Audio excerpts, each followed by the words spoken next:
But it is my pleasure, and many of you would have met Buck Newsome last night at dinner. And we asked him when we started this program in 2006 if he would come and speak, especially around the greatest generation. I know Buck from just being here in Lawrence, Kansas. He's in Rotary, and I'm also a Rotary member. And for those of you who don't know about Rotary International, our service organization, Buck has been president of Rotary. Buck has been governor of all the nation in here. He's also been a film producer. He's worked for Centron. He's a retired Navy captain. And if you want anything done, people know you can call and ask Buck to come. Buck is married to a wonderful woman by the name of Faye. Buck, you have 2 children? Three children. I know one son and one daughter, Betty, and I don't think I know the other son. One's a daughter about your age. That's right, that's Betty. Yeah, you could be my daughter. How about that? Yes. So it's delightful. But do you know when I refer to the greatest generation, what I'm talking about? Tell me. Yeah. There's a whole series by Tom Brokaw. Do you know who Tom Brokaw is?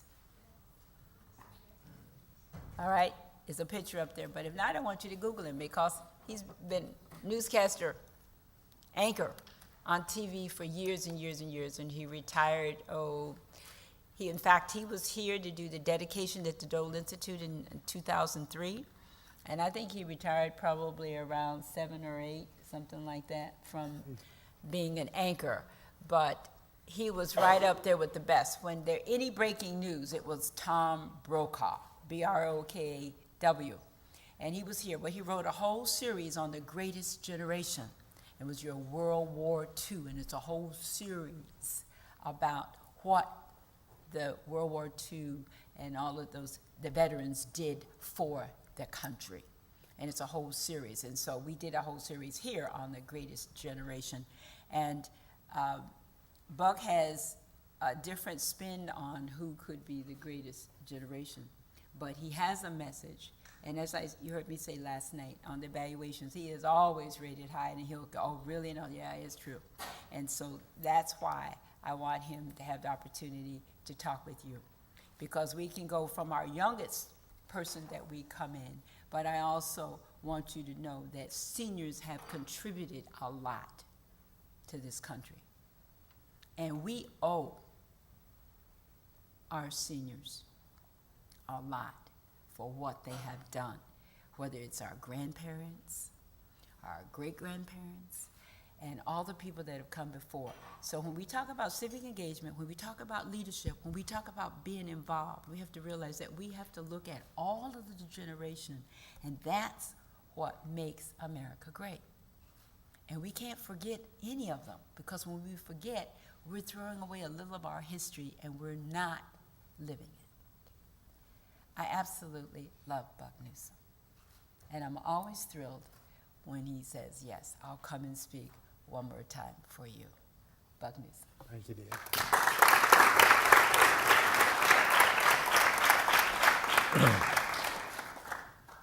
You all have known Barbara now for a couple of days. You know that she's not only very attractive and probably the best dressed woman in Lawrence, but she's smart. She is smart. As an example, she found out that bringing in young, articulate athletes and coaches gets you all charged up, gets you interested, makes you ask questions.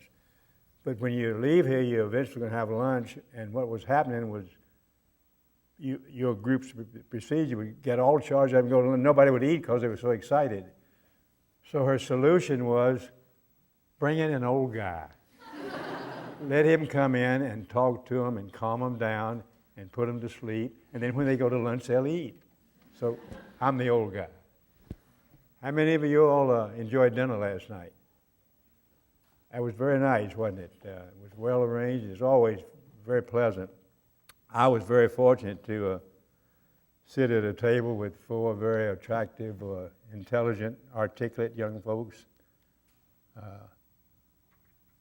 Mackenzie Beeman from Blue Valley was one of my table mates, and she's considering going to Duke. I went to Duke before I went to the Naval Academy, so we had something in common.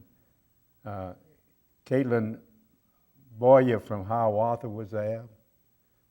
Denton Dean from New Oteshay, and Trent Kennedy, who is from Frankfurt, and he's thinking about going to KU, and I was a professor of naval science at KU, so I had something in common with the people at my table. I enjoyed it very much. Every year I enjoy you all and sharing, breaking bread with you. How many of you have grandparents? How many of you have great grandparents? Yeah, pretty good. How many of you really see and visit and talk to and get to know your great-grandparents and grandparents? That's good. That's good. You're lucky. They are lucky. Talk to them. Listen to them. Ask them questions. Learn from them. Love them. You might be much more electronic-wise smart than they are, but they are more living-wise than you are. So get to know them, enjoy them, and let them enjoy you. I'm 94 years old. I'm old enough to be your great-granddad. I don't know if anyone would want me, but I'm old enough to be. I've had a different life from you all. Things change. Things change. Recently, I ran across a little book, Remember When? 1941 Memories. In here, things like what was the outstanding motion pictures, what did things cost, who were the Nobel Prize winners, who was Miss America, who was Speaker of the House of Representatives, who was President, that type of thing. In 1941, I was a couple, 3 years older than you all are. And things cost differently in those days. Milk was 54 cents a gallon. Today it's $2.99 a gallon. Bacon was 42 cents a pound. Today it's $3.99. Eggs were 20 cents a dozen. Today they are $2.19. Bread was 8 cents a loaf. Today it's $1.47. Things change. When I was your age, a new house cost about $4,100. Today it costs anywhere from $170,000 to $200,000, the average house. A new car cost $850. In fact, my first car cost $60, was used. Today a new car costs anywhere, $18,000, $20,000. A movie ticket in my day cost 30 cents. What does it cost today? A gallon of gas costs 12 cents. What does it cost today? You notice that I didn't ask you how much eggs cost, or how much bacon costs, or bread costs, but I knew you'd know what a gallon of gas costs, or what a movie ticket would cost. Things change. When I was your age, I worked during the summer at the American Tobacco Company in North Carolina, Durham, North Carolina, where I was born. I sacked Bull Durham and put them in packages from 3:30 in the afternoon until midnight. we didn't have a minimum wage then, but I was paid $1.50 a day, about 19 cents an hour. Your minimum wage today is what? None of you all work for minimum wage. You're all wealthy, aren't you? Last week, my granddaughter, who is your age,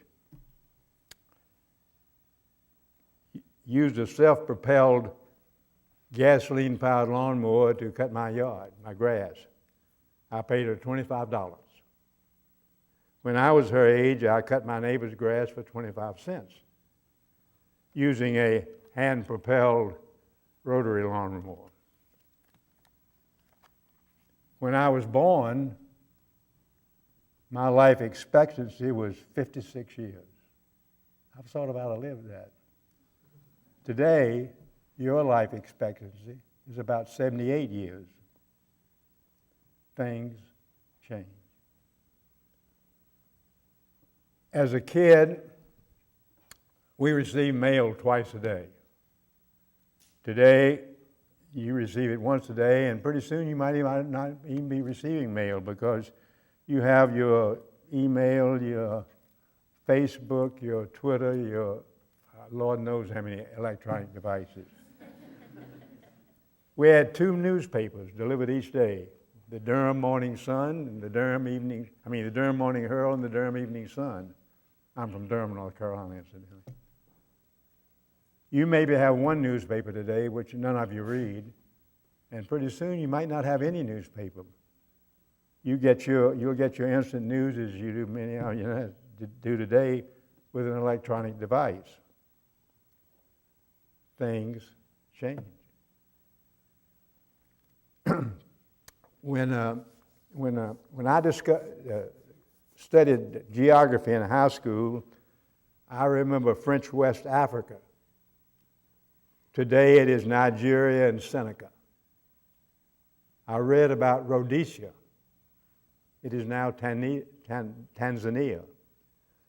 My Belgian Congo is now Zaire. The Burma Road, which was instrumental in keeping China having communications with the rest of the world, and it was very important to getting war material into China during World War II, is now Burma. Excuse me, it was Burma, is now Myanmar.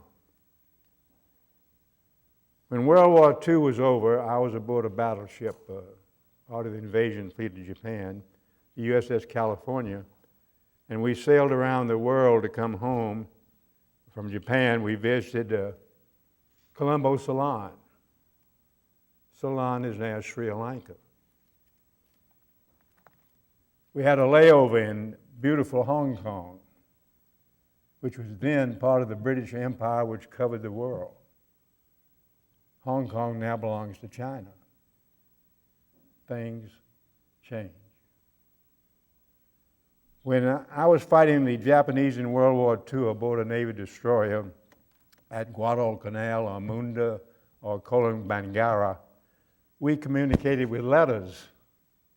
You know what a letter is? We communicated with letters with our family. We might get a letter in 10 days or 2 weeks or a month. And sometimes a letter written one day would arrive before another letter that was written 2 weeks later because of the confusion in mail. Today, communication is instant with the various electronic devices. We saw our families, our loved ones, our friends in photos that were weeks old. Today, they are instant, and you can almost touch people through the electronic devices. Things change. But some things never change. Leadership qualities, for example. Good leaders will always possess integrity. Honesty and integrity are but two words that should guide you both as individuals and as members of an organization. Loyalty, the vital virtue. If you want loyalty from your crew, you have to be loyal to your crew.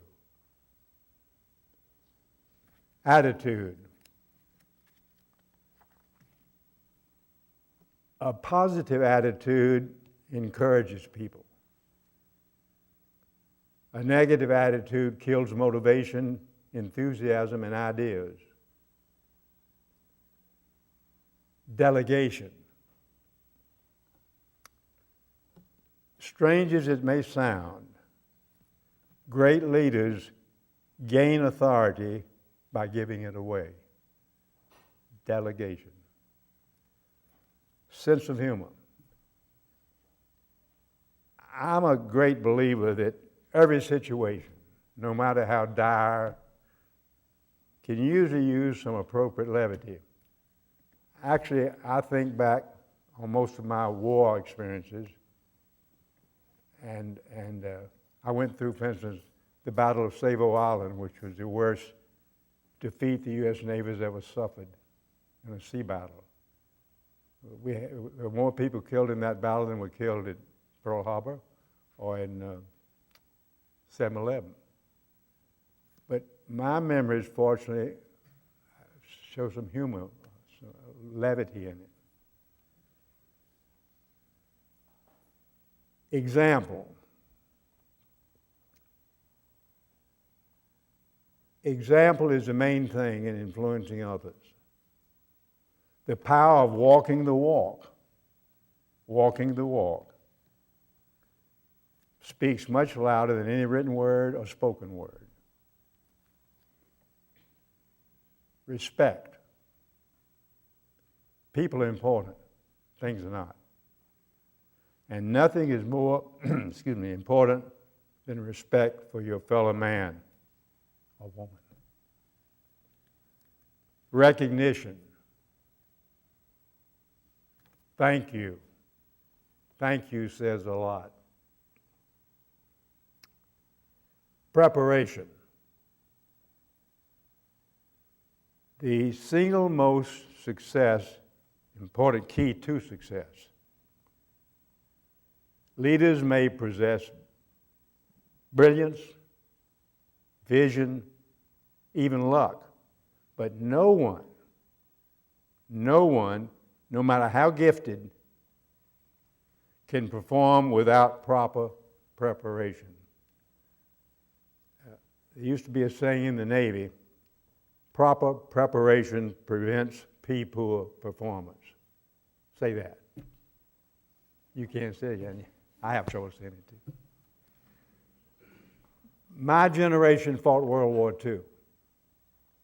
We worked with other generations and brought our country back from the worst catastrophe since the Civil War. We built our country into the most powerful, the strongest, the most giving country in the world.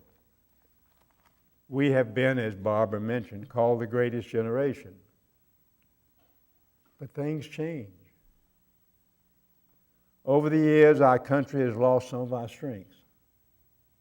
Political strengths, military strengths, industrial strengths, moral strengths. We have wavered in our devotion to responsibility, to hard work, to sacrifice, to resolve, and to pride. Your generation faces many obstacles, including a war that has never been fought before, the war on terrorism. It is being fought worldwide. It is being fought in the United States. So, So my hope is that your generation will be called the greatest generation. For if you are, it will mean our country has regained its strength, its resolve, its integrity, has defeated terrorism, and continues to be the greatest country in the world, with freedoms, living standards, opportunities, a way of life that's the envy of the world. You all are here for a leadership institute. You could not be in a more inspirational environment. What Mr. Dole and his associates have put here as memories, thoughts, and actions can't help but be inspirational. That beautiful American flag window alone, to me, is inspirational.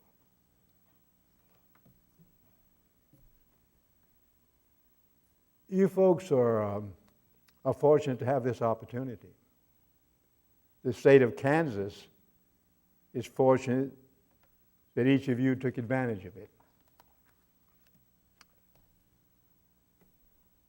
I wish you well, for I want you to be called the greatest generation. As we say in the Navy, smooth sailing, and may the wind always be on your quarter. God bless all of you. God bless America.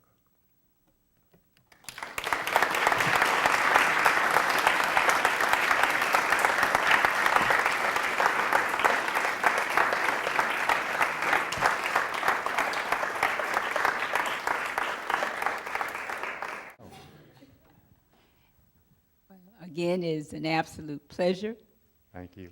to have you visit with us this morning. I hope with all the things that you have heard Buck say today.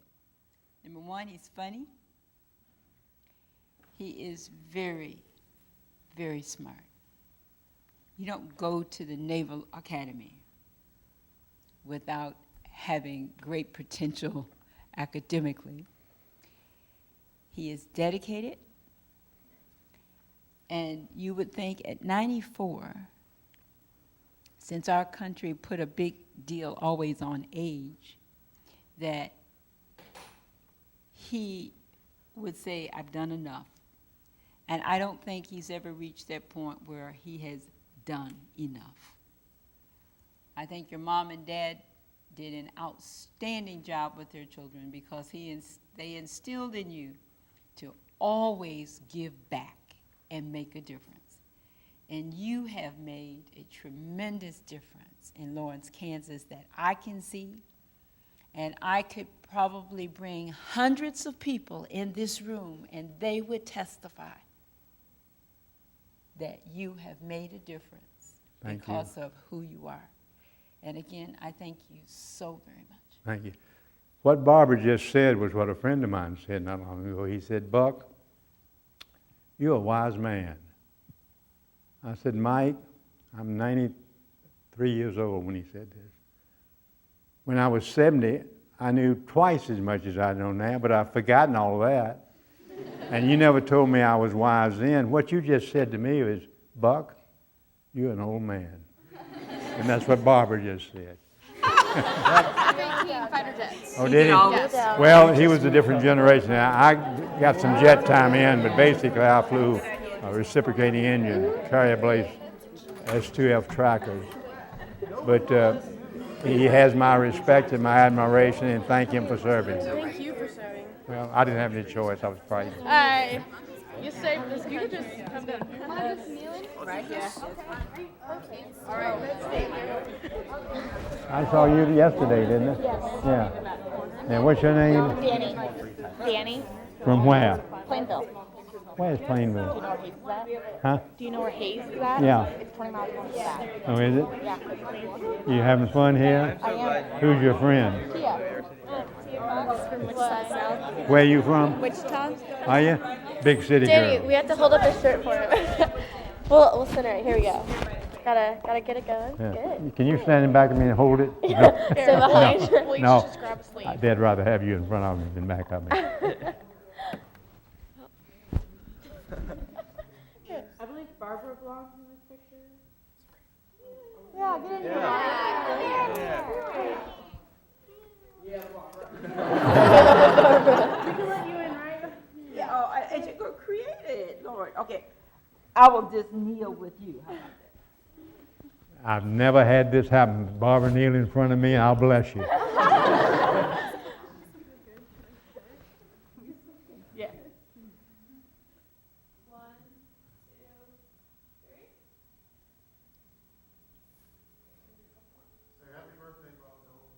Happy birthday, Bob Dole. First, okay, ready?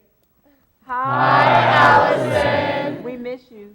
We miss you.